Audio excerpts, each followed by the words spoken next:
What up? What up? That's what you love to hear. So let's just go to you guys. Yeah, I know. I hope they got to hear my thoughts about the Rockies. Yeah. No, Henry, you don't want to. You're just diving into being a hater. Well, I guess that is true. 3 seconds into the show, you're already hating on things. And then, I'll bring it up in 10 minutes and he'll be like, well, I'm not really a hater. The Rockies make everybody sad. I will say I have a parlay over 65.5 wins and the Nuggets to win the championship. Wow. Pays pretty good. I've lost the last 2 Rockies overs, I bet, by a half game both times. So I'm just done with that. See, I didn't bet any of those, and now I think they have the lowest number in the league. I was like, well, this is kind of a bet on them not to take Maybe last. I should go sunk cost fallacy and just be like, well, I've done it. I better just bet it again until it finally hits. It's true. Yes. It's true. I mean, it should be 50-50. Welcome into the DNVR Broncos Podcast, coming to you live from Studio A here at the DNVR Bar, where the A stands for agency. Hey, that As in works. free That works. agency. Agency. Yeah, it all works. Speaking of agents, I guess this is as good as time as any is to tell people that we are heading to the Combine next week. Hey, let's go. Kind of yeah. teased it yesterday by saying we're going to be doing some more remote shows, and that's where we'll be doing them from. Yes, together, but remote. Yes. When I think remote shows, I think of like everyone sitting in their house. So what would you ugly consider? remote. What would you consider next week then?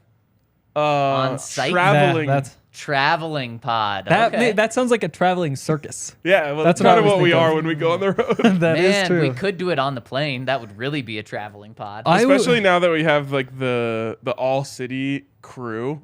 We just roll so deep everywhere we go. Like it's funny, like we're walking into the area at the Super Bowl and like you've got Pat McAfee in one line and he's got like his whole crew. Yeah. And then there's us. And like we have more people than Pat McAfee. Yeah. 'Cause we have 3 markets, and it's like I just know people are like seeing us all walk together and they're like, who are those guys? I mean, even just the DNVR market compared to other outlets from Denver that are going, I think the most outside of DNVR, the most people that are going from one individual company to the Combine is 2. Yeah. I think like there's 2 people, and we're going 5 deep. We are. Well, technically 5 deep. Oh, you don't want to count other people in our group? No, I'm just saying like RG doesn't count. Yeah, and Allie doesn't count. No. What I'm saying is like RG is like kind of going on behalf of all cities, so he's not technically like DNVR. So we have 4 1/3 people. Is that what you're saying? Say, Or are you even splitting Allie up? I would split Allie. So up. we have 3 Wow. 2/3 people representing DNVR. It's huge. Don't- Still the winners. Kale, Wow. don't send this to Allie, telling her that she's not a full person. Wow. In Ryan's mind. Kicked That's out. definitely not what I said. That is what you said. So anyways, we're presented by DraftKings Sportsbook. Check out DraftKings Sportsbook to get in on all of their great promotions and options. And when you sign up and use the code DNVR, you can get $200 in free bets when you bet just $5 on anything. I love this community. Of course, Cody's always in here telling everyone to smash the like button. Yep. Alex is now in here being one of our what do we call them? Like champions Yeah, in sure. here. We love it. So already hit us with a thumbs up. We'd really appreciate Stealing it. this one from Adam, but since we are all city, he calls like the people that do that first teamers. So they're first team all city. I love it. I love it. Interesting. Cody's Okay, like I can get behind that. Cody's like the MVP first team all city. First Wow. team, first selection, first team. It's like the most valuable Philadelphian, Yes. but our version. But this one's worth something. It's so incredible that Embiid's going to be like 4th. yeah, He's going to be like the 4th most valuable Philadelphian. it's true. Wow. There's a better podcast for that. though. Well, unless they win it all. Yeah, we're not worried about that. Even Sixers fans don't really think that's happening. So No. Well, then I love it. Okay. So, yesterday we talked about this a little bit, and Henry was kind of like throwing out names of free agents that the Broncos could get if they wanted to use their money that they could spend on a Draymond Jones franchise tag. And I was like, man, that was interesting. We should talk more about that. Yes. So today's going to kind of be like our introduction to free agency. Welcome. And Free Agency 101. Yes, free agency 101. It's kind of the weed out class, you Yeah. know, to see if you really want to be a part of free agency. Kale made this badass graphic. Boom, baby. With the top free agents. And so the idea of today is to like get to get an overview of who's available. We can kind of make like a wish list of, you know, in our dream world who the Broncos could get. But man, when I look at this list, there are some good players out there this year. There are. It doesn't feel like it's been that way in the past. Like, this feels like one of the most stacked free agent classes in years. And while the Broncos may, I think, what are they, middle of the road when it comes to available cap space? Just slightly above. Yep. We also know that they now have the cash on hand to, manipulate they do. things. So, And to just hand out big contracts. Yes. So let's just take a look at who are the premier free agents available this year. Henry, I feel like you're like our top list gatherer. I think yeah. Henry is going to get the first one wrong. Wow. Yep. Like we haven't talked about this. Who the best addition would be? Let's just, or is it just the let's biggest just talk name, about for now. Let's just get an idea of who these people are, and then we'll talk about who the best addition would True. be. So I mean, you can't be wrong. In terms of like, now I'm overthinking. I was gonna say Orlando Brown, the tackle from the Chiefs, who's incredible. Yeah, and that's why he's wrong. Is it wrong. Lamar Jackson? I knew Henry was wrong. Yes, it Then- is then Lamar when you Jackson. said that, I was gonna say It Lamar is. Jackson We didn't say let's only focus on realistic True. people that the Broncos. No, this is a big overview. Right now, and so Henry, you tried. You failed. No, I didn't and fail. You're going to hate yourself for that. Hate or hate about yourself. No, but no, I love it myself. is Lamar Jackson. And Ryan, when you bring up that this is a very stacked free agent group, it starts at the very top. There's an MVP quarterback on the market now. It's kind of crazy that we've seen this happen before. Tom Brady was on the market 2 years ago. You just never saw that, but the fact He was that there's- old though too. Exactly. So there's how old is Lamar? 27? 26. Just turned 26. Just turned 26. Former MVP on the market. That just shows how strong the top end is. Yes. If he even makes it there. And again, it's like that basically all the way through. The only really missing piece is the receivers.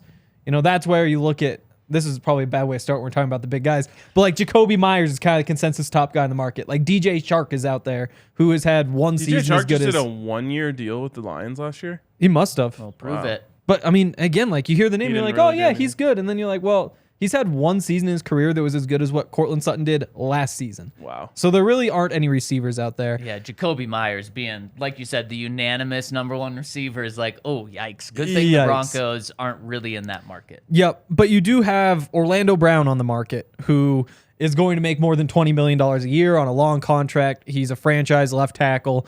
You have the interior rushers that we talked a little bit about yesterday with Javon Hargrave and Deron Payne.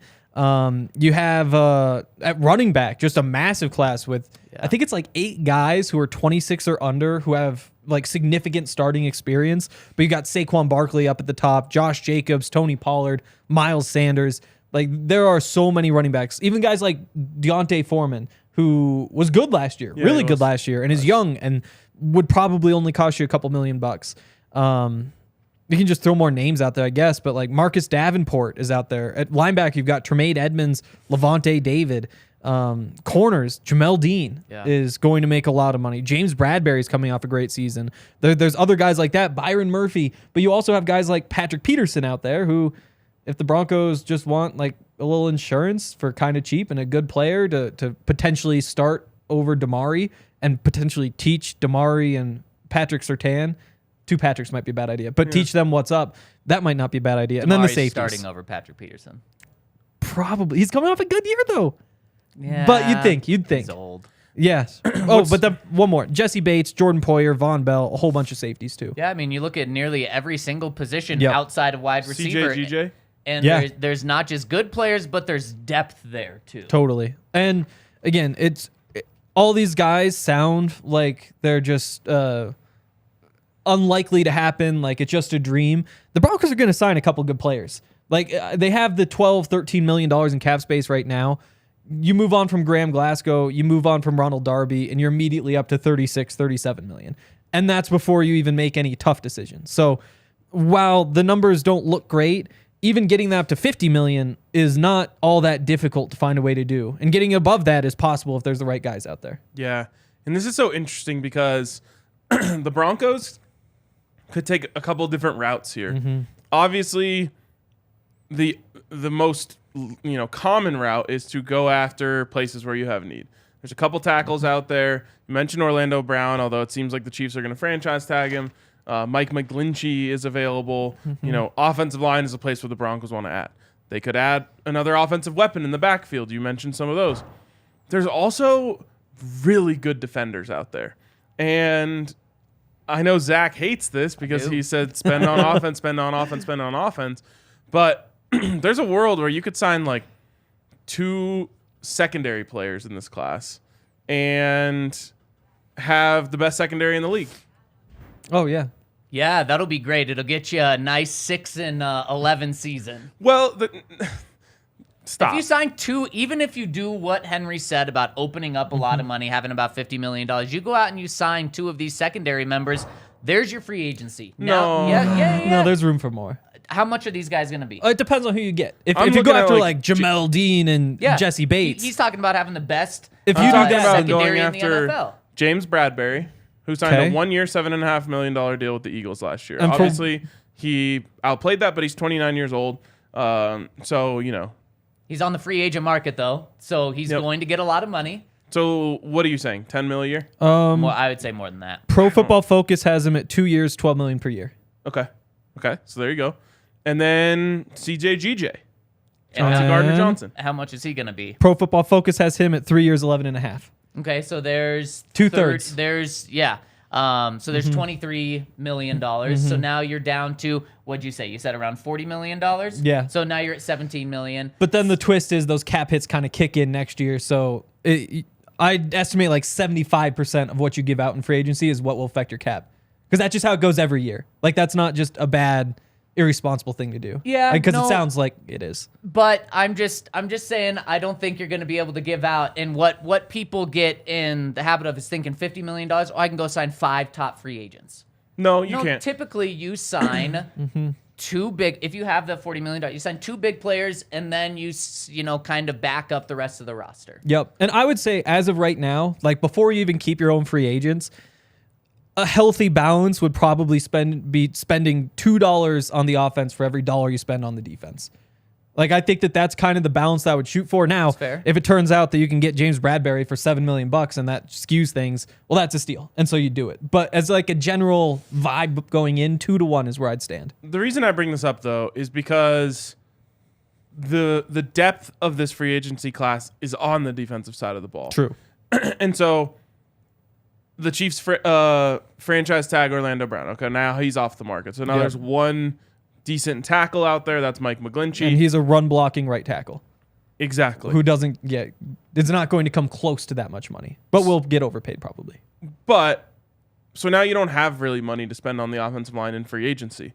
There's some guards and stuff like that. We talked about yesterday how Dalton Risner is one of the better guards available. And you've already kind of made it seem like you don't want him back.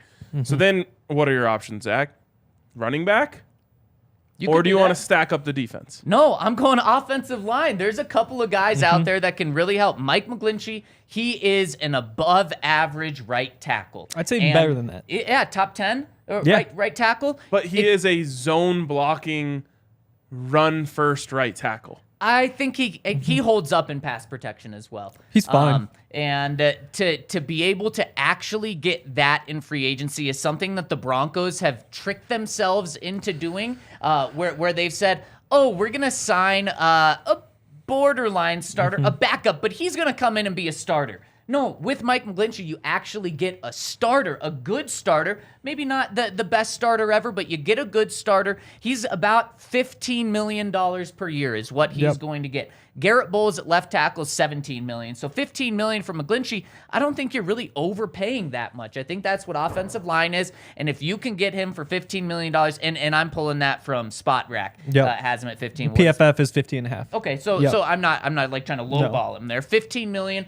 That is such a huge piece to have. He's on the younger side, and then you have your right tackle. He's played at right tackle, so you plug and play. There you go. And let's say he doesn't work. Caleb McGarry from the Falcons. If he hits the market, which... Well, and probably a lot of these guys we're going to talk about. Orlando Brown. I mean, he's a guy that you said, let's just assume that they franchise tag him. He could also be on the market. He's going to be 22, 23, maybe 24 million if he actually hits the open market. So he is expensive. I think he would be worth it. But Caleb McGarry, I think he's a very good right tackle as well. So I think there's two options there, even without Orlando Brown. And yeah, they're going to be a lot of money. Caleb McGarry, I believe, Spot Rack had his value at $17 million. 13 on PFF. Okay, so 15 mil, kind of right around there. Two $15 million guys. That is the number one priority. Okay, yes, all of that's fine and good. First of all, I disagree with you on McGlinchey. I think that would be trying to fit a square peg into a round hole. Okay. With McGarry, I think it's a better fit. I don't think he's going to hit the market. I realize that's not necessarily what this podcast is about. Yeah, it's not this conversation. But my whole point is, it's not as if you're just going to have your pick of the litter on the offensive line, and any dollar you spend on defense is a dollar you didn't spend on offense. I truly think your options are going to be, maybe you get McGarry, maybe you overpay, to get him in here. I'm on board. Yeah. If not, though, I don't see the options on the offensive line for big contracts. So I would say I want good players coming in here. I don't understand what you're saying, though. You're 3 deep at right tackle. You're saying there's no depth on offensive line, and at one position, you're 3 deep at offensive tackle. So to say that there's no depth there's no market out there for these guys, there's 3 different guys out there. But there's probably 15 teams after those 3. And so, you can still when go all bid is a said bunch. and done, it's going to be 1, maybe. But then what's also not fair is there's 3 linemen that are studs. There's probably 15 teams after those guys as well. So use that same argument on the defensive side. For sure. I'm just saying, I don't want to go into this saying you have to spend on offense, and if you don't spend on offense, then save the money. To me, I would love to get an offensive lineman. I don't know if that's going to be in the cards at that top level. And so if you can get a top level defender, I'm in. I just gave you 3 good options. Okay, let's revisit you saying that in a month from now when none of them become available. But Ryan, we're talking about Lamar Jackson's probably not going to be available, right. But he is a top free agent. If he's available, if Lamar Jackson's available, he's my number 1. I want him. Well, no, that's not realistic. Oh, wait, why? But I mean, this pod is about looking at guys who are available right now, and that's why we're doing it 3 weeks leading up to free agency. Things are going to change, and we're going to change. What I want to change is your attitude that you have to spend on offense, because I don't think the options are actually going to be there. Okay, so I think this is an important conversation because I don't think you're going to get top defensive players on the market for 1-year deals. If you could do that, then sure. If there's no offensive guys left, then sign all of the good defensive guys to 1-year deals. But what I don't want to do is what you have to do in free agency. Typically, you lock guys up, you overpay them a bit, and then you also have to give them a lot, many years, because they don't want to go somewhere for 1 year, $7.5 million. You're likely giving top players on offense or defense 3, 4, 5-year deals. And what I don't want to do is lock in some great defenders, not just for this year, but then you're just setting yourself up to have so much money on the defensive side of the ball. Plus, you're going to pay Pat Surtain in a couple of years, and there's just going to be so much commitment to the defensive side of the ball, which then next year will impact your ability to go get offensive linemen and to invest on the offensive side of the ball. So that's my pushback to you about saying we don't have the research, or that there's better players on defense. Let's just spend the money there. The flip side of that, though, and I agree, you don't. Obviously, the offense needs help at some point, but next year's when you have the conversation about, do you save $15 million by cutting or trading Justin Simmons? Do you save $10 million by cutting or trading either Randy Gregory or DJ Jones? And so that's kind of how, because the contracts aren't guaranteed in the NFL, you do have that cycle where this year you say, yeah, there's only $12 million. And that's probably, if you signed all defensive guys, what it would look like next year as well. Although that probably dips down to 7 as the Russ thing goes up. But that's not the point. The point is that you always will have this opportunity to clear out $20 million plus from the defense. That doesn't change the fact that you're still, if you sign a couple of big guys this year, that you're committing more money to the defensive side of the ball, which doesn't free up. Because But he's saying you could just free it up next year by letting go of Randy Gregory. Yeah. That's the case. But you could also take that money that you save on Randy and use it on the offensive side of the and ball. double up. But what you're doing right now is locking yourself into having more commitment on the defensive side. So here's the what I same wanna amount know. of commitment, though. Let's just say in a world where either they don't sign here or they don't become available, tackles are off the board. Those 3 tackles that you just mentioned. Would you rather spend on corner and safety or running back? Well, there's a guard out there, Ben Powers, on the. I don't understand why you're just taking offensive line off the board. Okay, so now. the only thing you're okay with spending on is offensive line. I didn't say that's the only thing. So we're talking about kind of the top but players that is out the top there need that for the Broncos. Can go. Yes, so it is. I want to exhaust it. I want to go Orlando Brown. I want to go McGarry. I want to go McGlinchey. I want to go Ben Powers. I want to exhaust all of these options, and then you reevaluate where you are, and then you can look at some defensive players. But Ryan, I also think the defense is stacked, and some of these top players. We're talking about Daron Payne getting over $20 million. We're talking about some of these guys getting massive, massive contracts. I just want Totally. the reason the Eagles were in the Super Bowl, a lot of it Is because of their offensive line. You're correct. no, is because Yes, it is. no, it's not. It's because they had that offense in place, and then they went and fortified their defense.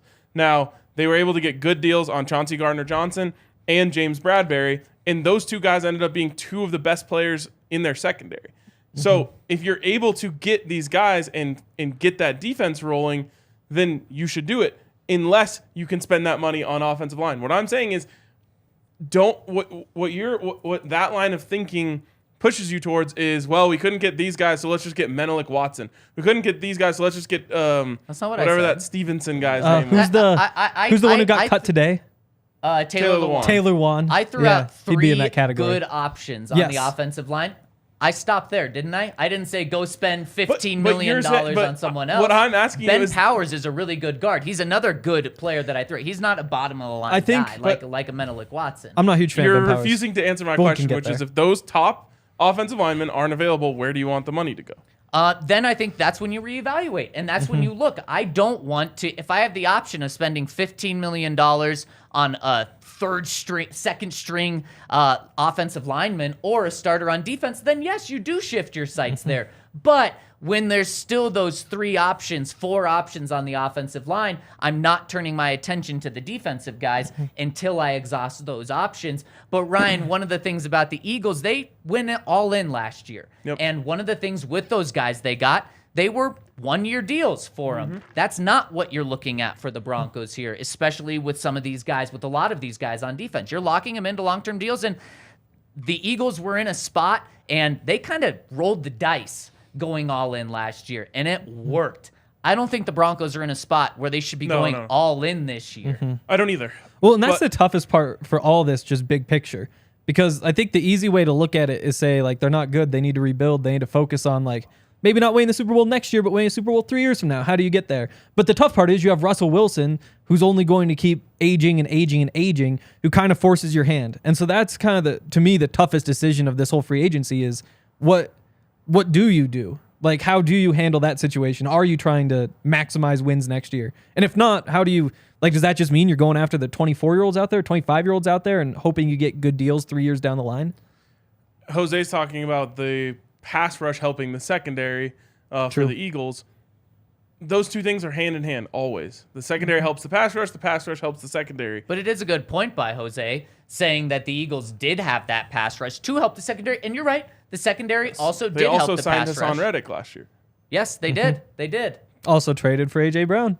Yes. They were really good in a lot of ways and got better on both sides. They were, and you know where what the Chiefs and the Eagles had in common? 2 great quarterbacks. 2 quarterbacks that were in the MVP discussion. They both didn't have excellent defenses. The Chiefs' defense came to play when it mattered the most. Look at that Bengals game in the playoffs, in the second half. But the Chiefs didn't have a great defense. The Eagles did. They both didn't have great wide receivers. The Eagles did. The Chiefs didn't. Tight ends, maybe that's another similarity where they both had very good tight end play. Obviously, the Chiefs had better tight end play. The offensive line is another thing that they both had. And you know what? Offensive line is going to help Russell Wilson. Offensive line is going to help a rookie that they bring in next year if Russell Wilson doesn't work or if they trade for someone else. An offensive line is something that I think the Broncos just so desperately need. And so you've asked me a lot of questions, Ryan, just about how I would approach this. I don't want to put words in your mouth, so I want to ask you, going into this free agency, it sounds like you want to spend money on the defense, not the... No? After everything you've said the first 20 minutes? That's what you do to me. Yeah. He got you the same way. But no, everything you've been pointing to has been pointing to the defense because that's where Ryan's the depth point. and the strength Let's is. see if I can get it right. Ryan's point was free agency isn't necessarily a bust if you don't land one of the 3 big tackles. Well, my point is... I didn't say that was the case, though. My point is... But I feel like that was the... If you go into this saying we're only spending on offensive line and then you strike out on offensive line, you had a bad plan. So my thing is, I don't want to say we have to spend on offense. So if we don't get an offensive lineman, we got to sign Saquon Barkley because we have to spend on offense. We can't invest more in the defense. I haven't said that. Yeah, no, and that's I haven't said you did say that. I was trying to get it. I was asking you, what's your plan if you can't get the top offensive lineman? That's what I was trying to get you to answer. Of course, the first option and the first thing you want to spend on here is offensive line. I just don't think the Broncos are a desirable destination for offensive linemen right now. Yeah, playing with Russell Wilson's not what you want. Exactly. He's not good for offensive line stats. Totally. Yep. Sure. And that's what free agency's typically Definitely all about. Outside of, 1 to 3 teams who, like the Chiefs, Juju Smith-Schuster wanted to go play for him. Probably took, a 1-year deal last year, probably on a discount. So you do see that for some teams. But other than that, just pay people and they'll come. But when there's 15 teams vying for a guy, you're not going to be able to pay him that much more than anyone else. Yeah, you can. Okay, so... There's like a line, though. Yeah, exactly. Like you if could the Broncos say, okay, Orlando, we're taking $35 all $40 million of our cap space and giving it to Orlando Brown, then sure, they're going to get him. That's just poor roster construction. But like if they say we'll give you 25 and the Chiefs say we'll give you 20, then that's going to be a tough decision for him, you'd imagine. But the other name that you didn't mention, which I think helps the case for someone coming here, is Sean Payton. True. Yeah. You have a guy, and if they're taking the long-term approach, it might be a tough year for them this year to come in and play with Russ. But they're also being sold on, look, Sean Payton's going to be the one that's here for the long term, and we're going to make sure the quarterback position is right after this year, whether that's Russ, whether it's someone else. And Sean Payton's a big selling point for an offensive guy, right? Yeah. Yes. Ryan, you've called him one of the best offensive minds of all time. How is that not a big selling point? It is. I just don't think it balances out Russell Wilson and 5 wins and the worst offense. What I was going to say is it's who you're being compared to. In the case of Orlando Brown, does Sean Payton move the needle over Andy Reid? Absolutely not. Does Russell Wilson move the needle against Patrick Mahomes? Yes, he does, in the wrong way. That's not that's the best situation in the NFL. Sure. Yeah. So I don't think that's fair to... But that's where he's... to compare. But then like Mike McGlinchey's... right that's one player. But again, like Mike McGlinchey's coming from San Francisco. It's the same thing. Oh, Broncos offered 19 mil. The 49ers give him the 50 and a half. He probably chases the money. Will let him walk, though. For sure? Yeah. Are they that stuck? Yeah. Okay. Hasn't he had injury issues? McGlinchey, not... He had an injury... He had one injury 2 years ago. Okay. And he bounced back and played every game last year. And another name, Taylor Lewan, that's fresh on the market today. Injury issues. Yeah, I'm not very interested. The reason I bring him in is a very small deal. Again, you typically don't see very small deals, but in the past 3 years, he's missed significant time in 2 of those years. No, thank you. Yeah. Last 4 years, he's averaged 8.5 games per season. My guess is it's less in the past 3 years, too. Yeah, because he only missed 4 in that 4th one. Yeah. But then the 3 years before that, he's a Pro Bowler. Yeah. That's why, like, again, I totally agree. He's not anywhere near the top of the board. But if nobody wants him and he'll sign you for $5 million for 1 year, this is and where you get yourself in trouble. But think about the scenario. This is when you traded Garrett Bowles. That actually was a thing that happened. You had to replace your right tackle. The whatever else. So you say, you know what, we'll give him $5 million, we'll give $2 million to Cam Fleming, we'll draft a rookie and make him compete. That's not an ideal situation, but if your back is against the wall, you could do worse. It's all fun and games until you're talking all offseason about how Billy Turner is your starting right tackle. Oh, yeah. And then he never practices in training camp. And then he finally comes in like week 5 or something. Yep. And then gets hurt again. But Ryan, they have Tom Compton at least, right? Yeah, exactly. So this is tough because I want to think that way. Yeah. I want to be like, well, I mean, if you can get him for cheap, you might as well bring him in. But no, then you talk yourself into thinking they're going to be the starter. Yep. And then they never are. The tough part is, though, you need 3 starters. And, you have the whatever $36 million to play with. You have 3rd-round draft picks to play with. And it would be awesome if they can go out there and say, like, oh, here's 3 guys who just fit in perfectly, and there's our free agency. Odds of that happening are slim. And you might really be stuck once you get to May or June after the draft and say, you know what? Here's a guy who's out there, and a flyer's better than nothing.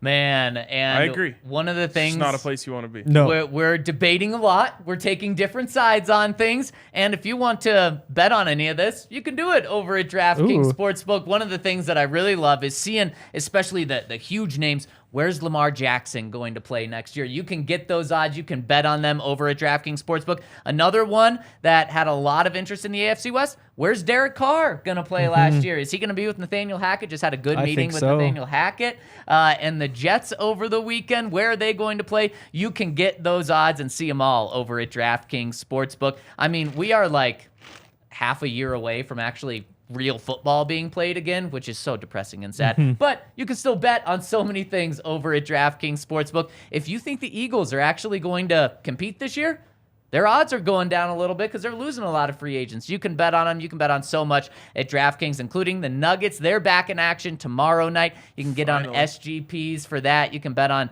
just Jokic overs everything and the Nuggets to win. Get you like plus 400 odds, which is insanely low for just how crazy that is to say. But that's how good the back-to-back-to-back MVP is. So check them out, DraftKings Sportsbook. Use the promo code DNVR when you sign up to get these offers. That's promo code DNVR over at DraftKings Sportsbook. See our show notes for details. Minimum age and eligibility restrictions apply. Void in Ohio. And if you have a gambling problem, call 1-800-522-4700.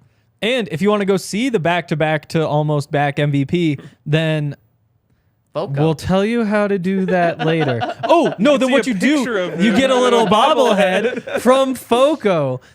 Because Foco does have Nikola Jokic bobbleheads and Terrell Davis bobbleheads and Miles, the mascot bobbleheads, and just about any bobblehead that you can think of, they have available over there, as well as tote bags and tumblers and hoodies and Henleys and different gifts and collectibles and gear and all that sort of stuff.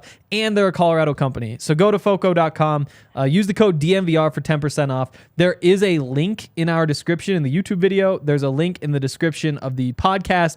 So definitely go check out that gear. And who knows, maybe we'll get some Sean Payton visors in there soon. So I cannot believe we've made it this far into this podcast and we've debated and disagreed about this much, and the name Saquon Barkley hasn't come up. I would have thought coming into this that would be the name that we're going back and forth with, because maybe the only thing in the world that Hater Hank doesn't hate is Saquon Barkley. Yeah, it is crazy. At least we spent the first 40 minutes settling whether they really, really need offensive linemen or really, really, really need offensive linemen. It's true. So we got that part out of the way. But yeah, do you still love Saquon? Oh, who doesn't? I mean, that guy is so fast. He's so explosive. And I think, the number one problem with the Broncos right now, well, we'll set quarterback aside because there's nothing you can do there. I saw somebody responded to a tweet earlier. Is like, That's why the first thing they should do is discuss the Russell Wilson contract. It's like, well, there's nothing to discuss. Well, they probably are discussing it. Yeah, it's like, wow, we made a mistake there. Yeah, there's the discussion. Sean Payton comes in and is like, wow, this is really bad. And George is like, yeah. Yeah, but now here we are. And the number one need, offensive line. Number two need, just talent on the offense, just juice on the offense, somebody who can get into the end zone. And like we said, there just aren't many options at receiver. There's a chance that they go the crazy route and trade Cortland Sutton and make another trade to bring in a receiver. And if that happens, we'll see how it all works out. But that just seems unlikely to me. I think that most likely you're sticking with the receivers you have and maybe add a vet to the room or draft a rookie late or whatever. And so that's kind of out of the conversation. Really quick, speaking of contracts with Russ, how you're kind of tied up with quarterback, Yep. you're pretty much, barring a trade, you're tied up at the wide receiver position in terms of commitment, not just with the 2 contracts to Cortland and Tim, but also with the draft capital. So I agree with you. It doesn't make sense from what you have on the roster. And if you need juice on offense, that leaves 2 spots, running back and tight end. And I really do think that they need to find a really good player at one of those spots. And I know Greg Dulcich was awesome when he was on the field as a rookie, but offenses can work with 2 tight ends. And you look at some of the guys who are available, like Evan Ingram, he spent, I think, 2/3 of his time lined up in the slot. Yeah. Like, that's a slot receiver as much as it's a tight end. Yep. And the 2 of them could work together. And if they're both great, then that's awesome. Dallas Schultz is out there, who... Dalton. Oh, sorry. Previously of the Dallas Cowboys. Yes. Damn it, I wrote it wrong in my That's notes. good. With Dallas Goedert, who plays for the Philadelphia Eagles. Yes. But Wonder if Dalton he thought of Schultz, changing his name. he's one of like the 5 best tight ends in the league. He's only like 26 right now. He's only going to keep getting better. And he might be a little bit redundant with Greg Dulcich, but I think they fit. But again, so those are the other options versus getting a talented running back. And that's why I think, the reports yesterday that Saquon's probably going to hit the open market, which is crazy to me. I'm not sure why the Giants would offer $12.5 million, but not franchise tag him for 10. Like, that seems like the dream situation for a running back. It's just one more year and there's no risk. But My guess is he still doesn't because of that. I think so too, but we're living in the fantasy world today. And if he's available, then yeah. I mean, if you can get him for $10 million a year, that would be incredible. He's been so injured. He hasn't though. I'll pull up the numbers. ACL twice? If one of them happened in college. No, He's torn his ACL twice in the NFL? I thought so. So his Back-to-back years. rookie year played 16, next year played 13, then he tore his ACL, played 2. Last year played 13, this year played 16. Oh, okay. So like he really hasn't missed that much time.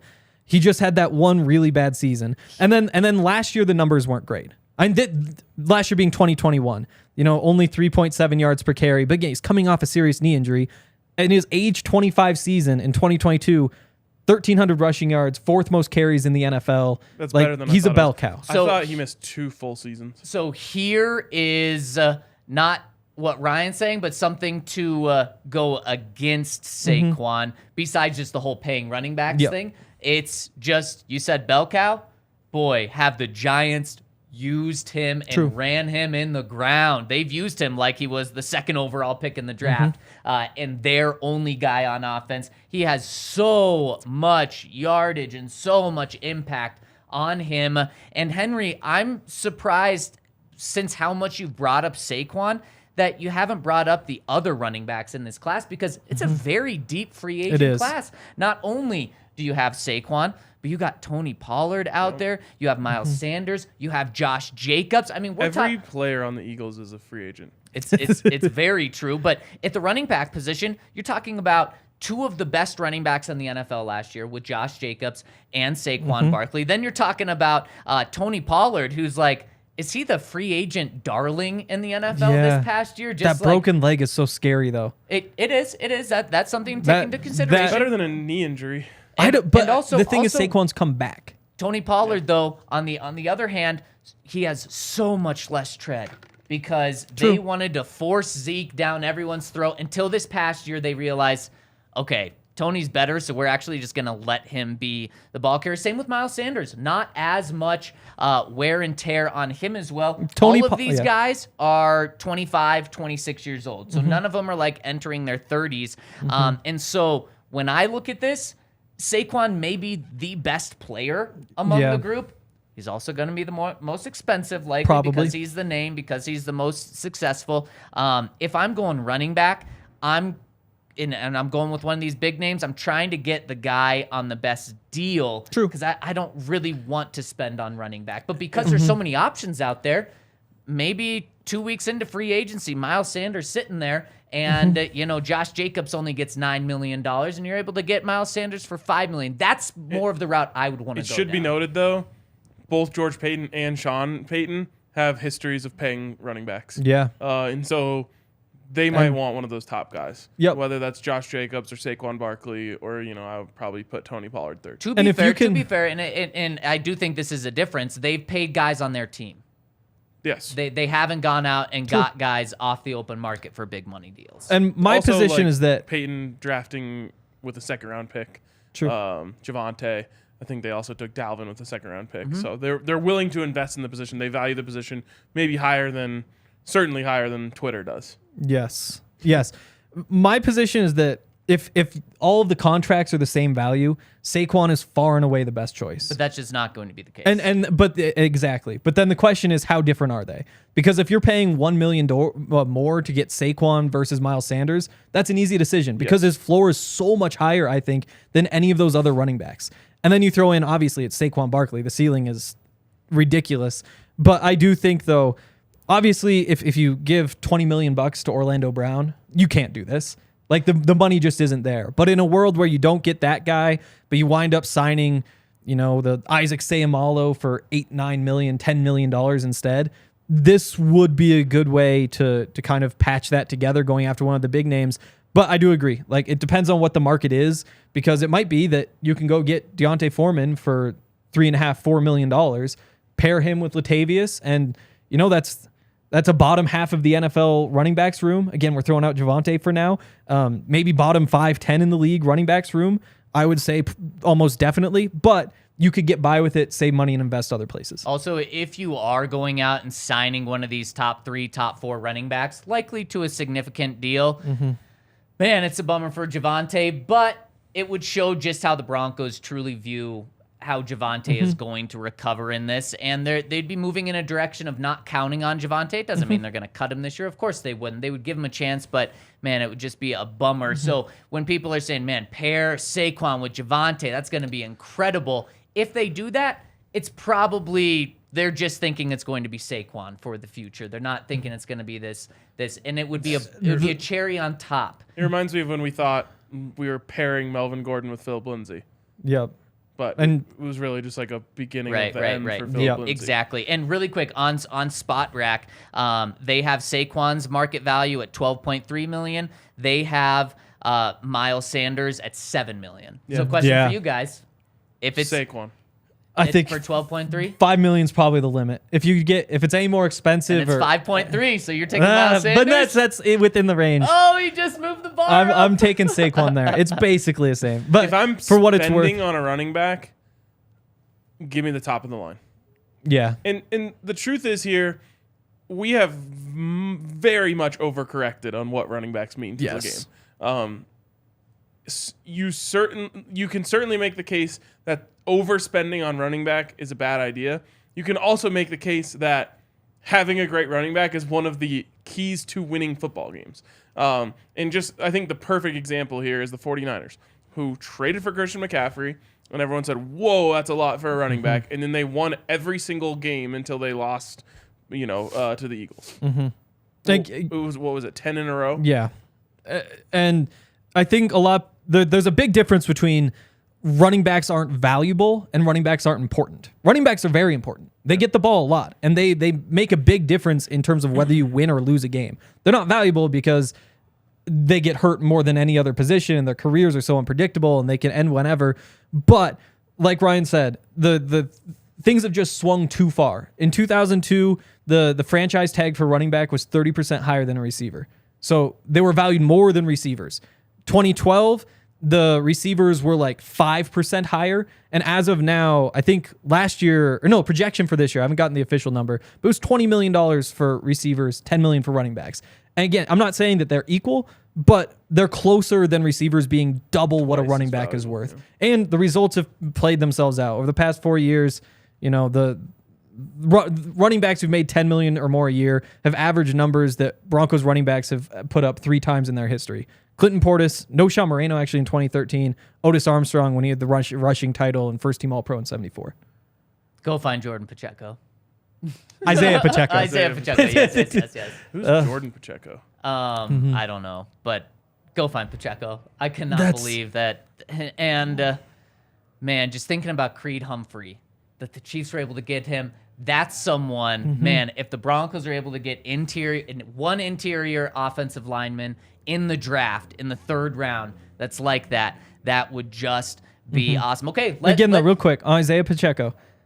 There's been one rookie drafted in the 7th round in the past 4 seasons that has 500 rushing yards. I have 14 running backs taken. And that's the 7th round, obviously. Exactly. I'm Sixth round is exaggerating that. I know, but look at 3rd round, look at 4th round. Jordan Pacheco used to play for the Rockies. 3rd. Oh, that's why. Yeah. 3rd is 4 of 13. 4th is 4 of 17. 5th is 1 of 11. 6th is 1 again, of Hank, 17. when you throw those numbers out, you also have to compare it to the other Opportunities. position. No, the other positions that are drafted in the 3rd round, 4th round. I think running back. My guess, and it again a guess, has a higher, equal or higher success rate than other positions. Yeah, but we're talking about what you need from a running back this season. Unless you're honestly willing to get into the 2nd round, you can't expect a rookie to be helpful this season. I don't think so. I think in the 3rd round you could expect that, or you could also trade up a little bit if you wanted to. But another thing is The numbers say you're rolling the dice at best. It's also 31%. It's also not though. Get one in the draft with a 3rd to 7th round pick, or spend $7+ million. True. There are other avenues, but Yeah, I'm curious. The Dante Foreman. Yeah, exactly. Or even Latavius Murray. Bring him back for 1 year. And are you expecting to get top 10 running back play? No, but the way he finished the season was encouraging. All right, let's rank our top 5 free agents and how we view them right now. Obviously, this is more of a dream scenario as we're viewing it, but guys who are available now, how do we view them? So then Lamar Jackson, number 1. You can do it if you want. Just kidding. I'm going to go a little bit realistic. Yeah, in I'm terms throwing of quarterbacks Broncos. out. Who wants to go first? Go Say a ahead. name. Orlando Brown's number 1. I mean, as long as we're throwing quarterbacks out, which I am, Orlando Brown is pretty easily number 1 to me. He's probably going to make the most of any non-quarterback free agent. He's at obviously a position of need. It's an easy answer to me. Yeah, I'm going to go. I like going a little bit younger, so I'm not going to go with Orlando Brown. I'm going to go with Orlando Brown Jr. Orlando Brown Sr., probably a little too old for me. And as we've talked about, we've kind of learned, the seconds, the juniors this week, thanks to our listeners. So give me, are we calling him OBJ? No. Whoa. But I will also put him atop my OBJ top is my a list. free agent. He is. He probably is the top receiver. Like, he's been unpredictable, but like last time we saw him, I would rather have him than Jacoby Myers. last time we saw him, he was helping the Rams win a Super Bowl Yep. in the first half. But he missed all of last He did. season to an injury. How old is he? 30? 30-ish. Those guys are always younger, I feel like, than you think. It's like Jadeveon Clowney. Yeah, he's 30. Jadeveon Clowney also 30. Like, you would think he's like 34. For the Broncos, if I said they're going to be the same amount and you're going to have to spend this money on one of these two guys regardless, would you want OBJ or Jacoby Myers? Give me OBJ. Yeah, OBJ for sure. Man, I don't know. If Jacoby Myers is what I expect him to be, he'd be their 4th receiver. Like, I would expect Cortland Sutton and Tim Patrick to be ahead of him. Who's OBJ ahead of? It's 50-50. He's ahead of all of them or ahead of none of them. And I'd rather take that than Jacoby I Myers. think that's perfectly said. All right, Henry, you going OBJ with your number 2? Hell no. Give me Deron Payne. Again, that's just like DARON PAYNE. he's a young guy. I talked about before, but that weird question of like, how are you trying to compete now? Are you bringing in guys who can help you next season or not? He's like the perfect blend of both.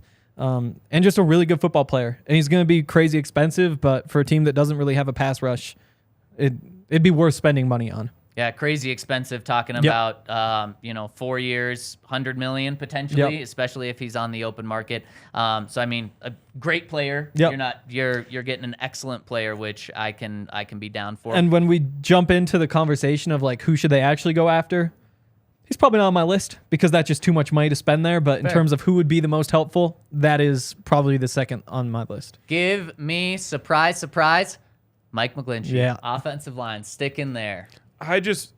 That one really worries me from a fit perspective. I think he's a really good fit for what they're doing in San Francisco, and I just don't know if that translates to what they're going to be doing in Denver. I think good offensive linemen, if you're a good offensive lineman, you can transition to schemes. Okay. I'll go McGarry. He's been largely healthy, almost started every single game since he came in the league. Has not missed. It's Caleb, K-E-A, or K-A-L-E-B. Yep. Caleb McGarry, 6'6", 306, right tackle. I would legitimately take both of these guys if you could get them. You know, the top two. Oh, yeah. Absolutely. Trade Garrett Bowles.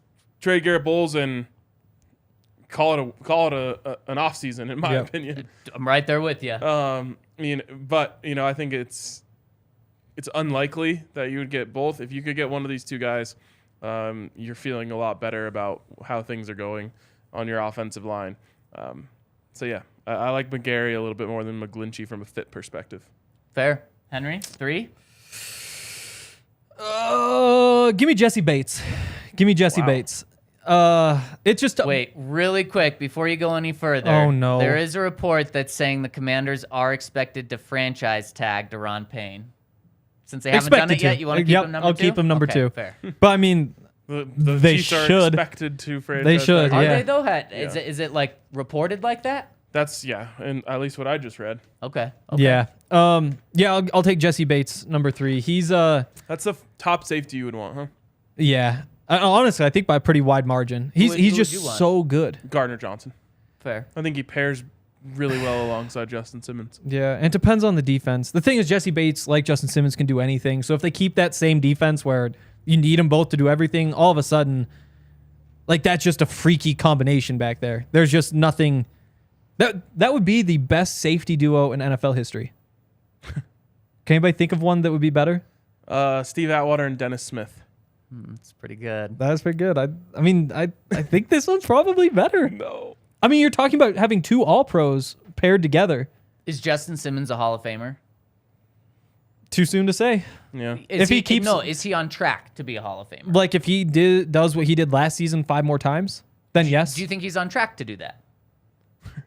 It's a tough question. Like I can't predict the future. He's had back-to-back years of a lot of turnover creation. Yeah. Like if he has the last I'm 3 not saying he's not. No, I'm I know. not making that argument. I'm just talking through this. Multiple time All-Pro. Yeah. Like if he I think if you probably get, I don't know what the average in the Hall of Fame would be, but I would guess if you get 3 or more All-Pro selections, you're probably in the conversation. Yeah. I think that if you take the last 3 seasons he had and repeat them like one more time and then like half a time after that, I would say yes. I think it'd be a pretty easy yes. It might take a while. The only thing is like Steve Atwater has 2 Super Bowl rings. And I that'd think be the that tough part. Helped. That went a long way for him. What's tough and what sucks and what's not fair, but it's just the Hall of Fame how it is. The safeties are all like big name safeties. And because Justin Simmons has been on underwhelming teams, he's not a big name yet. Doesn't mean he can't be, but he's just not a household name. He should be, but he's just not yet. Correct me if I'm wrong here. Do the Broncos have one Hall of Famer that wasn't part of the glory days? I think Which you're would right. be Floyd Little. Champ Bailey, I guess, wasn't part of any glory days. So they have 2. Like Broncos, if they didn't win a Super Bowl, they basically just throw them out before they even start 100%. talking about it. Yeah, exactly. So that's going to be tough for Justin. Yeah, but he already has as many All-Pros as Steve Atwater. Yeah. Which, I don't know. It probably depends on if they win games. If he left Denver and played for the Chiefs, he would definitely get in. Like, that wouldn't even be a doubt. Yep, it's unfortunate. Yep. Someone that you would want to see this week is in this season is my next player, and how you can see him is checking out our friends over at Game Time. Check them out and use the code or use the link in our description, whether you're watching on YouTube, whether you're listening to the podcast side. Click on it, and it's going to take you to their awesome interface. What I love about it is, especially if you haven't been to the stadium before, you get to see exactly what the seats are going to be, what the view is going to be when you're at the game. So if you're going to a concert, if you're going to a game, check out our friends over at Game Time. Click on the link in our description. It not only helps us, but it helps you just get right to Game Time. You want to see the Nuggets play, the Avs play, you can get in. And it's incredible, the tickets they have over at Game Time, to see the Nuggets, who are the best team in the Western Conference, maybe the best team in the NBA. A lot of people around here would certainly make that argument. You click on that link, you can see them for very affordable prices. It is an easy argument to make. They have the back-to-back-to-back MVP. So click on that link, check out our friends over at Game Time. And I think they're tied or 1 game behind best record. Yeah. Yeah. So they're pretty good. Also, if you want to go see them, then you can go to thednvr.com/Breck Sweeps, because we are partnering with Breckenridge Brewery to give away a couple of pairs of tickets. So, like I mentioned, one of them is to a Nuggets game. That's March 30th against the New Orleans Pelicans. It's 2 tickets, courtside row 2 with Club Lexus access, a parking pass, DNVR gear. There's also an Avs giveaway. And that Avs giveaway is for a game on March 9th, which is really coming up, against the Kings. 2 tickets, section 102, row 5. Again, Club Lexus access. There's a parking pass. There's DNVR gear. And like I said, go to thednvr.com/Breck Sweeps and complete the form to enter. You got to be 21 or older. There's also a link in the YouTube description, the podcast description, and winners will be selected 1 week before each game. Everyone loves seeing offensive line play, right? Loves it. That's why they go to games. I mean, I do. That's why I'm going with Caleb McGarry for my number 3 right there. Give me offensive line, offensive line. Ryan, who's your 3? I'm going to go James Bradbury here. I think if you have 2 lockdown corners, your life is incredibly easier as a defense. And he proved himself to be that this last year. He has been extremely good throughout his career. Never really got into like star status for whatever reason. And I'm not even sure he got that this year as much as he got just like being part of a great Eagles defense. But he is as close to being a star corner as you can be without being one if he isn't one. You put him out there with Pat Surtain, defense is just all of a sudden like really easy. And I would love to have that luxury. Man, no love for Damari, huh? Damari's an up-and-coming player. I've seen way too many stories, though, where, you had a nice rookie season, and then Michael Ojemudia being the most recent one.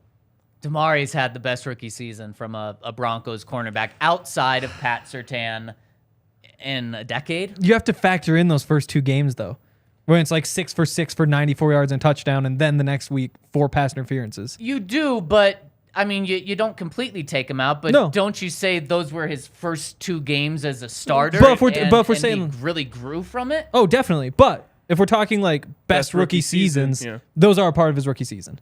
Yeah. Bradley Roby probably had a nice rookie season. Yeah, not as much on his plate, but yes, I mean, yeah. I like Damari. I don't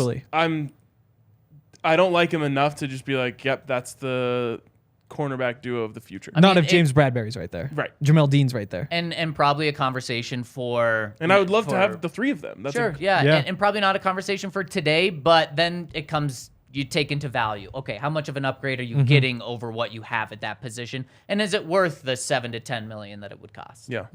Yeah, I mean, Michael Ojemudia kind of had the same thing where he got cooked by Julio Jones and had like 1 bad game of penalties, and then was largely good for the rest of the season, and then just never did anything ever again. He got cooked also in the 49ers game. So he was cooked a couple of times. That one game from Damari was just like, it was holdings. It wasn't, I mean, and you could say that was cooked, but for me, it was really just one awful game that he really bounced back from. One awful start, because it was the week before where he came in and that spot duty and got cooked. Got picked on. Yeah, and that's playing first major ball. I'm going to give him a break. No, it's part of the... I don't definitely. We do too. Anti-Damari. It's just I am not there yet on just like, cool, corner set for the future. That's fair. And, all right, Henry, who are you going with 4? I'll put McGlinchey there. Okay. Like, that's a really good tackle. And, yeah, there's, like, some concerns whether he's actually... Like, is he going to be an all-pro?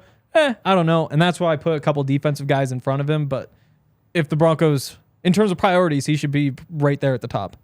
And I'm going to go offensive line again. Ben Powers. If you're... on Spot Rack, they have him at about $9 million. If you're spending $8 to $10 million on Dalton Reisner... You use this money on Ben Powers. I think he's better. He's graded out better, and I think you'd be getting a really good guard here. So I would really like that. I'd take Reisner. Ooh, that's the line for me. I think there's 3 in front of him. Powers. He had a good season. He had a really good season. 3 ahead of it. Yeah, but Dalton didn't have a really good season. No, but he also had a good season with the same flaws that Dalton had, but again, he's playing for the Ravens offensive line. I think that can kind of like raise the ships. But I do think for Ravens offensive line with a backup quarterback too. True, definitely. But like by far the best season of his career. And, you take that for what it's worth. It's not a bad pick, but like Sayamalu I'd put in front despite like the couple of injury things that have happened. Nate Davis with the Titans is, again, kind of at the same level, but a little bit younger and has more like the raw tools. And then let me check my notes. I forgot who the third is. No, that's not my list. I can't. Well, maybe I don't have a third. Maybe it's just the Ben two in front of Powers Eisner. is my one. Fair enough. All right, Ryan, you're fourth. C.J. Gardner-Johnson. This is a dude who was tied with Justin Simmons for the lead in interceptions, and he missed 5 games. Yep. He had a lacerated kidney, which just sounds like one of the worst things. But comes back from it to tie for the league lead in interceptions. And not only can he be your strong safety alongside of Justin Simmons and kind of bring that hard-hitting dog mentality that you're going to not have with Kareem anymore, he can also play slot corner. And in addition to it all, drafted by Sean Payton in 2019. Yep. So this is a guy who I really want, honestly, and I think would be a fantastic addition to the defense. Yeah, and I wouldn't mind somebody like him who, like, was he upset that he was playing in the slot? I think he was. And then there was another who was also. Byron Murphy also was. But obviously cornerback instead. And I do like the idea of getting somebody who can contribute this year, and then K1, who's surprisingly old. When he leaves after this season, you have replacement there. Yeah. And I mean, obviously you have K1 and you can use him in the slot there, and you want to. But I just like having that positional versatility for a guy, and you can kind of mix things up and throw looks at the offense that they aren't expecting, but also a dog. Yep. Really good player. Who's rounding out your board, Henry? McGarry. Yeah, McGarry's there. I mean, we've mostly talked about it. He's a good player. He's more of a run blocker than a pass blocker. The pass blocking, I think he also had his best pass blocking season by like the advanced numbers this year. Also best run blocking season, and whether that is kind of helped out by the rest of the offensive line also playing well, again, from Atlanta, so that's all they did. He could be kind of a product of the system. There's a reason that they didn't pick up his 5th-year option. He's going to hit free agency, but why not at this point? All right. There we go. I like it. This one, I'm torn. Do you go with a running back? I don't love just paying a running back, but man, Tony Pollard is a guy. I'm not going Tony Pollard. Oh, good. Tony Pollard is a guy where he has one concern, and that is just when he's going to be ready for this season, and it just doesn't add up well with Javonte Williams' injury. If Tony Pollard was healthy, I would be putting him here in front of Saquon, though. Yes, because he's going to be cheaper. Saquon's the biggest name. And yeah, I think there's just a little bit of value here. But also, another reason is Tony Pollard, this is the one time he's been injured, and it's a broken leg. That's less scary to me than torn ACL history. And Tony Pollard, in his first 4 seasons, he's averaged 10 touches rushing and receiving per game. That's like that's nothing. I mean, compare that with Saquon. I don't know what Saquon has, but I guess it's double of what Tony has. And Tony Pollard has averaged over 5 yards per carry in 3 of his first 4 seasons. Insane. He was a Pro Bowler last year, starting 4 games. This guy is a very, very, very good running back. But I'm going to go on the defensive side here. Going to stick with the trenches. And I'm going to go Daron Payne here, since he hasn't been officially franchise tagged. If you're even thinking about spending $20 million on Draymond Jones, you spend it on Daron Payne. Yep. And real quick on Tony Pollard, like if the Broncos get him, that'd be great. I do like the flip side of not having a bunch of carries is that we don't know if you can hold up to a lot of carries. Like your body might not be able to run between the tackles, especially for a guy who's mostly used out of the shotgun. Like it's easier to put up those big yards per carry when Zeke is the one who you're lining up with 3 tight ends trying to pick up 1 yard. He's the guy who does that. Tony Pollard gets like the draws out of shotgun, and he hasn't taken a bunch of hits, which good side is. But the downside is, can he take a bunch of hits and be a bell cow running back? Because he hasn't proven that. He's had 500 career rushing attempts, so it's not like he hasn't run the ball. He's taken over 500 hits just as a running back. Wait, but you can't have the same. You can't take both sides of he has a lot of tread left on the tires, and we're sure that he can be a bell cow. Yeah, I'm not. Yeah, I think you can't. In terms of an injury standpoint, it's not like he hasn't been hit. I do think that is not a concern of mine. Is he going to get injured? But in terms that has to be a concern with every running back. In terms of being a bell cow, he ran for 700 yards 2 years ago. He ran for 1,000 yards last year. He's been extremely productive and has had. Again, it's not like he's had 2 carries per game. For sure. And if you're pairing him with Javonte and Javonte comes back, which just sucks, it's so hard to count on, that sounds fantastic, right? It's basically the same situation. You just don't know with Javonte, and that's sad. Here's another big selling point. You know how many fumbles he had last year? I would guess 0. 0. That is a great selling point. Yeah. Okay. For my last one, I am going to do it. I'm surprised Henry didn't do it, but I'll do it. Saquon Barkley. Yeah. I think that maybe, well, first of all, I think that the Broncos are going to invest in this position. So whether or not you think they should or not, it doesn't matter. When I think of what can help Russell Wilson, the number one thing I think is run game. Now, that is obviously based on 2 things, the running back and the offensive line, and the play calling. So 3 things. Offensive line helps 2 facets of the game, whereas a running back, for the most part, helps 1 in terms of running the ball. That's why you go offensive line first, because they can help you in both areas. Saquon also can help you in both areas in a big, big way, and more than any of the other people that we've mentioned. But to me, more than anything, if you are able to get an explosive running back and run the ball well, that will open up Russell Wilson more than anything. When we saw the offense really fall apart last year is when the Broncos weren't running the ball well, and other teams just decided they're going to crash the edges outside and take away any sort of play action game that you may have because they weren't afraid of the Broncos running the ball upfield, and so they just got straight upfield themselves. Saquon would not allow teams to do that, and I think that would open up Russ a lot. It's 5th on the list because running back is a luxury position in terms of paying them a bunch of money. But in the end, I think there's a chance that of all the people on that list, Saquon Barkley might have the most immediate and positive impact on the Broncos. If he were to become a Bronco, I'd be Hank talked me out of my thought that he's an injury guy. He's not an injury guy. He's not. He had 1 injury and was slow the next year coming back from it, but still played 13 games. My thought is that if he is a Bronco next season, not only will he run for 1,000 yards, he's will probably catch the most passes on the team. I think that with Sean Payton being the coordinator, that would be my expectation. And that was the one thing I forgot to mention. Just a perfect fit with Sean Payton. 91 catches as a rookie, more than Alvin Kamara's ever had. Tony Pollard also very good out of the backfield. Miles Sanders also very good out of the backfield. So there are other options too if you don't want to go top dollar. But I totally understand your argument for running back. Yeah, I mean, for me, it's just like if I'm gonna pay running back, give me the best one. Yep. What concerns me is it's 4-year, $50 million deal. No, he is older. He's only like 2 years older than Tony Pollard, or 2 months older than Tony Pollard, which is crazy. But I mean, again, if we're talking about how much you have to pay him, then you get there when you get there. In terms of who would be the best addition, to me, it's Saquon over any other skill position player on offense by a fairly wide margin, with Dalton Schultz number 2.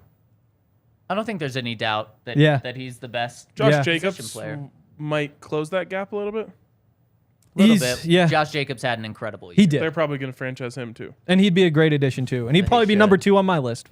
But Saquon first. Franchising running backs probably makes more sense than maybe any other position. Exactly. And that's why I'm surprised 100%. There's reports that say the Giants wouldn't do it. And then you just franchise tag him a second year after that. And then if you successfully use if you use the 5th year option, which the Raiders did not do and messed up with Jacobs, then you have a guy for 7 years. Okay, bye-bye. That's a whole running back career. And then what's great about that, and what scares me just about running backs isn't the $12 million per year for Saquon or the $7 million per year. And what scares me more about Saquon is 4 years. the 4 years of $36 million guaranteed. That's what scares me more than the $12 million a year. Yep. And the numbers say it's a good bet to make, but it's a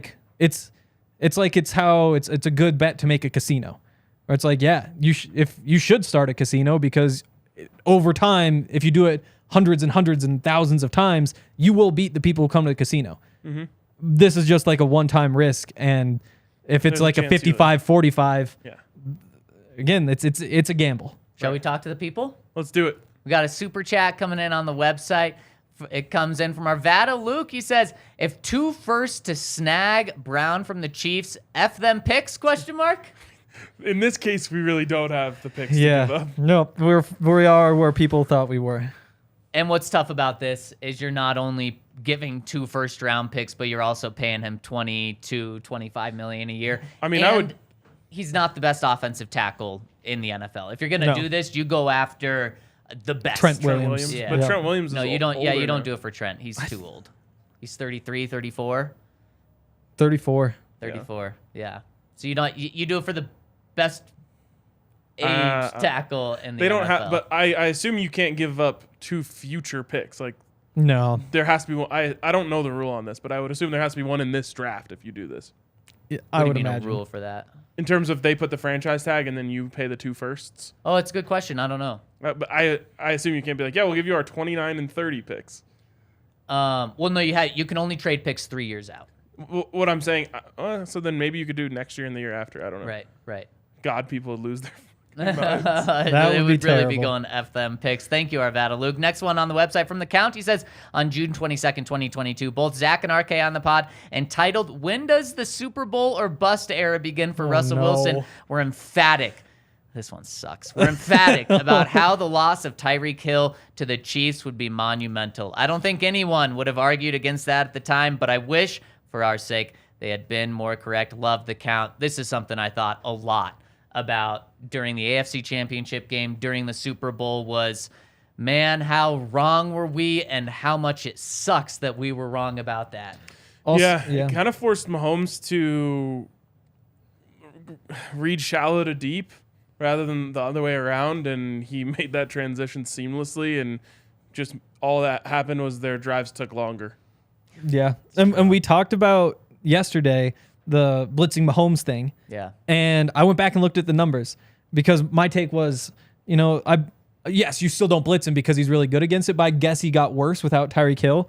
He had a 113 passer rating when blitzed last year, 103 when not, which is significantly closer than it's been in the past, which is crazy.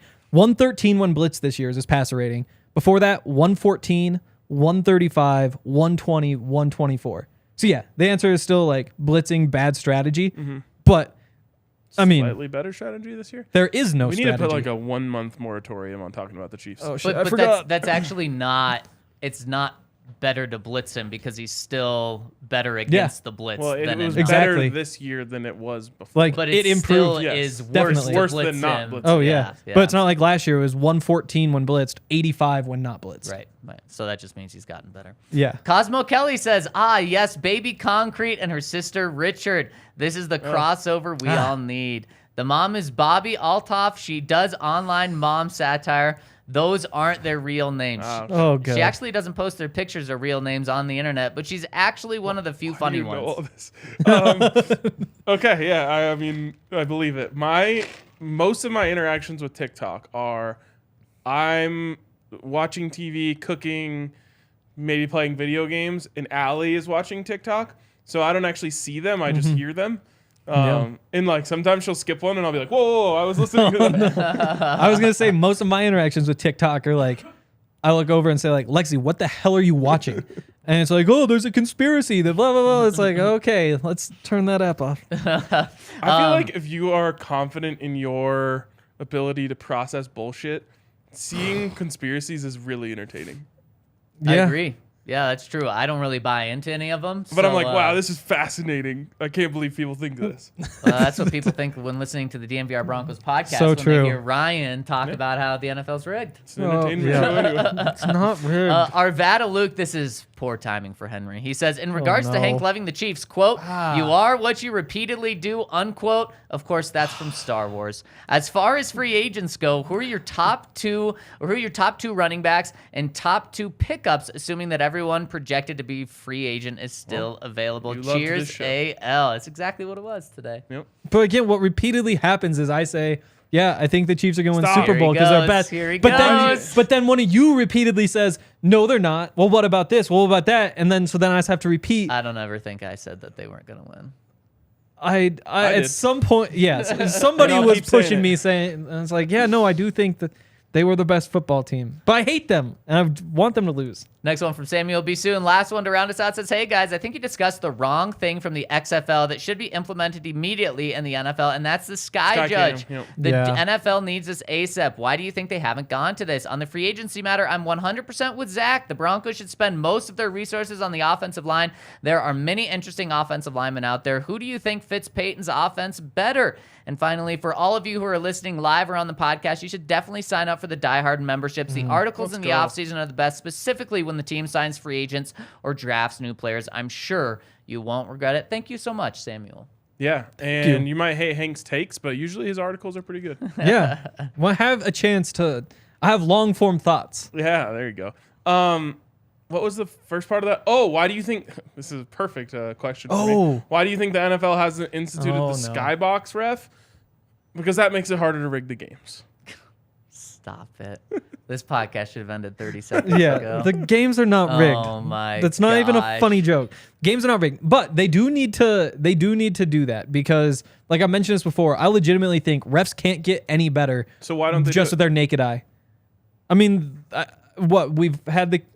feel like the conversation's only like a year or two old, and change takes time. Like if 5 years from now they still don't have it, I'm gonna be saying like, what the hell? But they should implement it this offseason. Hank, it takes 2 to 3 years for a team to be able to change their jersey in the NFL, which is stupid. But that's just how the NFL operates. So that's I'm right with Hank. It is going to happen. It is They going to allow happen. teams to make proposals every year to change the rules. Why can't we allow teams to make proposals to improve the game because and implement them if they get But they voted should. Because through? what you see with all of those proposals is exactly what Hank and I are talking about. It gets proposed. Everyone in their right mind is like, yeah, that should pass. And it gets 10 votes. And then the next year, it gets 20 votes. And then the third year, it's finally passed. Yep. It's Ryan, I'm with you. It's stupid. It's so stupid. But that's just how the NFL is, so it will happen. It reminds me of like why hasn't Nikola Jokic won a title yet? It's like, well, it just takes some time. Injuries. But it's like now's like the time. Like the next 3 or 4 years, yeah, it's gonna happen. And that's how I feel about this too. Where it's like we haven't passed the point where they've like totally screwed up by not doing it, but it is time to get it done. Can you imagine how hard it would have been for us in the social media era during the John Elway era? Which all he did was lose Super Bowls at the beginning of his career, and it looked like he was never gonna win one, and he was just gonna be considered like just like a choker his whole life. Even though what really happened is he dragged teams that had no business being there all the way to the Super Bowl, and then lost to like the 49ers with Joe Montana and Jerry Rice. What's going to be key? John did it at the end. But that's what I'm saying. Jokic do it. That's what I'm saying. Like, and then finally at the end, he just like saved everyone by winning 2 in a row. But the whole John Elway era would have been a nightmare for Denver fans trying to defend him on social media. But the end would have made been. it so worth it. It would have. Yep. Maybe, Nicole, don't wait until the very end. Nope. This summer. It's happening this year. There we go. I love it. What is it, plus 800 over at DraftKings? I don't know what it is. I think that's recently. what it is. Yeah, I just right have my around there. plus 2100 and Ooh. watching to it There tightly. you go. I just added. Oh yeah, I mentioned this earlier. The Rockies one too, Nice. where it's like the little parlay, Love it. free bet. I'm gonna- Actually, Yeah. well, it was a free bet that actually combined with the last Buffs basketball game, which they were like plus 120. I was like, well, I want to use this bet on the basketball game, but I don't like. Yeah. Sure, the free bet, whatever. So I was like, I'll make the big parlay. Boom. I'm excited now. There Love you go. it. All right. One last super chat from One last super Jacob. chat. Who says every time the Broncos invest in offensive tackle, it seems to backfire horribly. So I'd be reluctant to spend any big money on any right tackle. That's a hard stance to take because it's just like I don't know, every girl I ever met broke up with me, so I don't want to have a girlfriend anymore. There's a big difference, too. The Broncos have invested in injured right tackles, in right tackles that have had 3 good games the season before. They've invested in backups to try to make them starters. They've invested in low-end starters. They've never invested in a big-time, surefire starter. So there's a massive difference there. The truth is that those guys are so rarely available. So it's not as if the Broncos haven't wanted to invest that money in the right tackle position. It's just that doesn't come available. And I wouldn't be surprised if once again this year it doesn't come available. And remember, Juwan James, when the Broncos signed him, was the highest paid right tackle in NFL history. Juwan James was also someone who was not very good. Totally. When they signed him, and the Broncos injured every other year. The Broncos kind of closed their eyes when they signed him. But a massive, I can't think of the word, setting it up like that. What's it called? When it's you do something bad. Screw up? No, yeah, I guess screw up. That's not the Mistake? exact word, but screw up. Mistake of the Broncos has been not drafting an offensive tackle since Garrett Bowles in 2017. Yep. That's on John Elway. That's on George Paton. He's now had 2 drafts to change that, has not done that. Not a surprise that you don't have good offensive tackles when you don't invest in the position in the area that you should be investing in them. It's a lot easier to get a right tackle in the draft and keep them than it is to find one that hits free agency. Because you know what teams do when they get good tackles? They don't let them leave. Unless it's the Chiefs, where they don't have money to keep him, but I'm sure they'll find a way. Or why Mike McGlinchey's hitting the market, because the 49ers don't have money to keep him. That's the only time that you find guys hit the market, and that's why it's a surprise that there are potentially 3 guys doing it this year. And I would be curious to see how many, since Garrett Bowles, how many teams have found a starting tackle in the mid to late rounds. And I don't think it's going to be a high number, but there might be like 4 to 10 in that, what are we talking about, a 5-year period? I'll take the over on 10. That's so, like, the Broncos could have just rolled the dice once a year on a mid to late round pick on a tackle, and they could have probably had at least one by now. Definitely. It's insane. And if you just like look at the players they're getting there, it's like they're drafting like Jake Butt and like, you know what I mean? Like, I get it. You take your flyers where you can in the late rounds. I liked the Jake Butt pick at the time, but you should also you should have a philosophy. Once a year, we're going to try to go for a project offensive lineman and see what happens. Like, I'd still be killing them if they'd used a 6th or a 7th on a tackle, and that's the highest investment they'd had. Yeah. But at least they would have tried. Yep. Yes. And I think realistic expectation for this offseason, you sign a right tackle who you think can be a starter. You sign one of those guards who are honestly on the Dalton Reisner tier, and if it's Reisner, you know what? It is what it is. And you use both 3rd-round picks on probably a center. I would love it. And then whatever else you like. Probably a tackle, maybe a guard, who knows? That'd be the Chris Sims route, wouldn't it? That would be the Chris Sims route. That would be the Chris Sims route. Again, like, people will probably be disappointed that you have maybe only one new starter if Reisner's the guard you bring back. But you just got to start investing and see where you fall. Yep. All right. I think that's all we have time for today. A 90-minute show there. Wow. Entertaining, I think. I was entertained. Good conversations. Yep. That's going to wrap it up for us today. We'll be back with you tomorrow on the DNVR Broncos podcast.